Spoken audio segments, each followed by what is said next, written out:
Hello, and welcome back to XRP Vault, where we bring you the most recent and intriguing XRP news.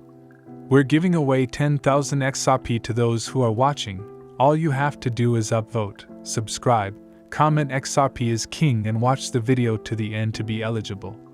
The winners will be picked next month and publicized on the community page of the channel. It appears like the SEC is officially targeting Ethereum.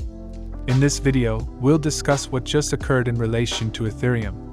Because of how surprising this is and how it will drastically alter the regulatory environment moving forward. Given that this is a significant development, I'll share with you what I believe will transpire.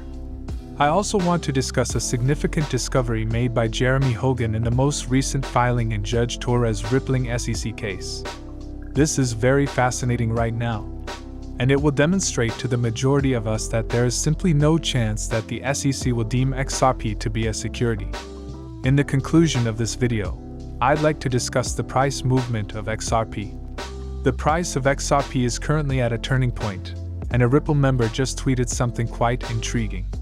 You won't want to miss it, so make sure to watch the video through to the conclusion. And because it recently occurred, we must start with this notion of news. It is crumbling. Everyone is chatting about it. In my opinion, we should consider this from two separate angles. So I'm aware that many of you who watch this channel are probably primarily interested in XRP. Many of you undoubtedly have theories about other cryptocurrencies. And many XRP holders now despise Ethereum because of the free pass. Before we continue though, I want to make one thing clear. Whatever your opinion of Ethereum, I think it is bad that the SEC is going after the theory. According to the SEC, it was not a security. The SEC's move to reverse course now is problematic since things are essentially moving backward. We must now go in a progressive direction, no matter what errors were done in the past. It doesn't help if authorities simply change their minds and reverse course once we receive a final ruling on an asset's status in the future. It is in no way useful. Now that the SEC has brought this action, I'm going to be trolling a bunch of Ethereum maxis on Twitter for insulting XRP holders. But that doesn't mean I agree with the SEC that going after theory is a good thing. Anyone who didn't believe the SEC would pursue Ethereum is, in my opinion, utterly stupid and unaware of the changes taking place in this sector. And that is totally ridiculous. But it is not good that the SEC is targeting Ethereum because this sector needs to develop. Moreover, it appears that we are just moving backward. We are currently making progress abroad. And I believe that someday the United States will come to understand that. Nonetheless, I'm not happy that the SEC is now pursuing Ethereum. I simply believe those who claim that this will never happen. They claimed that XRP alone was the cause of this issue. We're a little bit delusional, and we deserve to be punished for it. Let's get right to the point and examine this situation, though. I know I mentioned the SEC pursuing Ethereum a few times in the video's introduction, but in reality, it's the New York Attorney General. Guys, let's face it, someone is pushing the story that tokens are securities, and it isn't the Attorney General of New York. We are aware of the perpetrators. Gary Gensler is involved, and the SEC is enacting backdoor regulation here. In essence, every coin is being sued in this situation. Also, they claim that this is an unregistered security in their case against KuCoin. Based on what I just said, I think we can all agree that the SEC is behind this. The SEC operates in this manner. They carry out covert regulation. When the SEC tried to sue Ripple, claiming that XRP was a security, Ripple put up a fierce fight, and the SEC is now having its ass kicked. As a result, the SEC is giving up that tactic. They have stopped pursuing wealthy individuals and those who are prepared to stand up for their project. Instead, they're going to target an exchange that probably doesn't want to argue, and they're hoping that exchange just concedes that the token qualifies as a security so they can take it and run. Exactly that is taking place in this situation. The SEC is publicly admonishing currency for making mistakes in these three places. Also, would you agree that you consider Ethereum to be a security? Thanks. That will serve as our guideline moving forward. It is backdoor regulated and needs to be regulated through enforcement. It is utterly repulsive. But this is what we are left with. As I already stated, I am not at all happy about this. It's awful. We are regressing. And the SEC shouldn't have the authority to enact rules like these. But in the end, I found it somewhat surprising that more people failed to predict this. I mean, the SEC was waging a war on all of cryptocurrency and CryptoLaw, and John Deaton's law firm tweeted a message to everyone who had ignored the Ripple case for the past 2 years and derided the XRP community's warnings. My friends, welcome to the celebration. That's pretty much all I can say at this point. Everyone ought to have paid attention, and more people ought to have defended Ripple when the SEC pursued them. Everyone was innocent. They believed that the issue only affected Ripple and XRP. It is the furthest thing from the truth, as we can all plainly see. Also, the SEC is working to stifle innovation for everyone. Having said that, the first Digital Assets Subcommittee was held today in Congress, and I felt it was actually fairly useful. Nothing groundbreaking or of that nature was delivered to us. Yet, it appears that the majority of the committee members are rather pro-crypto. Many members of Congress who formerly opposed cryptocurrency appear to be coming to comprehend it. It's a promising indicator. And you may have noticed Gary Gensler's name being mentioned frequently. Also, some members of Congress have questioned how something can be obviously a security if the top regulators at the SEC and the CFTC couldn't even agree on the second largest token. The question is excellent, in my opinion. And it just sort of undermines the idea that everything is crystal clear. It appears that most individuals disagree with the statement that all you need to do is visit the SEC and register. And you clearly noticed a lot of doubt in Congress. There was also this one person, Lee Rainers, who seemed to be the go-to person for all cryptocurrency naysayers whenever they wanted someone to criticize cryptocurrencies.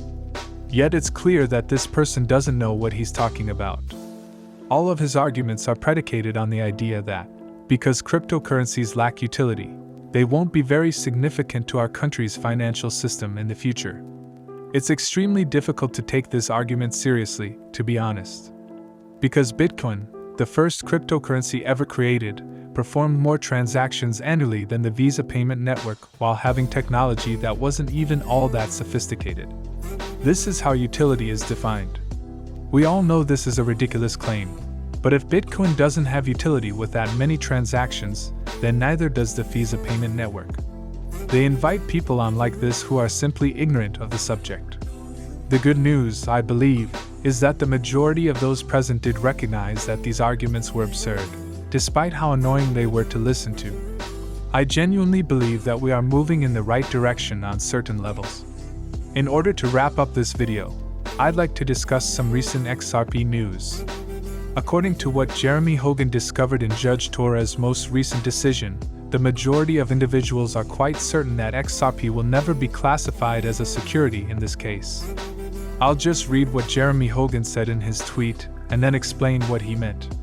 In his most recent order, Judge Torres discussed what a fair XRP buyer would have thought when they purchased XRP, citing the Marine Bank v. Weaver case at least 3 times. This case directly states that the agreement in question is not the kind of instrument that comes to mind when the term security is used. The Supreme Court case in question examined whether the product being offered was generally regarded as a security. Judge Torres actually cites a precedent numerous times in this final opinion that explicitly states that the item in question is not a security. Attorney Fred had never seen this before though. He did, however, make a remark in response to this. He adds that this is just another factor that makes him unsure. Although I acknowledge that Ripple cannot win the case entirely, I believe there is a chance that Judge Torres could grant Ripple a total victory at summary judgment. And this is one of the reasons, in his opinion, why Judge Torres is essentially making this illusion. Just like in the Supreme Court case, the asset at issue in this case, XRP, is not a security. It may go to trial in some instances, such as when Ripple packages XRP as an investment contract, but this does not transform the asset into a security. Judge Torres is saying precisely that in this instance. One of the few attorneys I recently spoke with, Jeremy Hogan, believes that Judge Torres will award Ripple an outright victory and that there is no chance that XRP would be classified as a security. He's pointing out things like this, and I think it's pretty cool because it helps me understand his reasoning. And I must say, I concur wholeheartedly. What justifies the inclusion of such a thing in Judge Torres' order? If he had no intention of bringing it up later. XRP being a security seems to be totally out of the question, in my opinion. And now, all that remains is a matter of time. Given the current level of volatility in all markets, I'd like to wrap up this video by discussing the price chart for XRP. But one thing that I believe is crucial to note is that XRP is still only fluctuating inside this range. It hasn't really approached breaking out to the upside or downside yet, but when it does, it will immediately take off. I can't see any pumps or dumps in the triangle we've been studying. They are all just noise. That has no significance. But we must wait and see how the upcoming few days will pan out. We are aware that a ruling in the Ripple SEC case will come soon. And precisely that may be what gives us the push we need to break out to the upside. And I just want to show you something that a Ripple user recently tweeted. Anthony Wells is calling. The leader of the Ripple CBDC team posted this video of pyrotechnics after declaring that he believes the markets are about to blow up. It is a member of Ripple who is saying it, not me. Let's wait and see what happens over the next few days. We are aware that XRP hasn't reached a new record high in about 4 years. The fundamentals have been advancing dramatically, and I believe we are about to reach the point when a lot of positive news will be priced into XRP. Hey, thank you so much for coming. I hope you enjoyed this update. If so, please like and subscribe. For the time being, it doesn't really matter.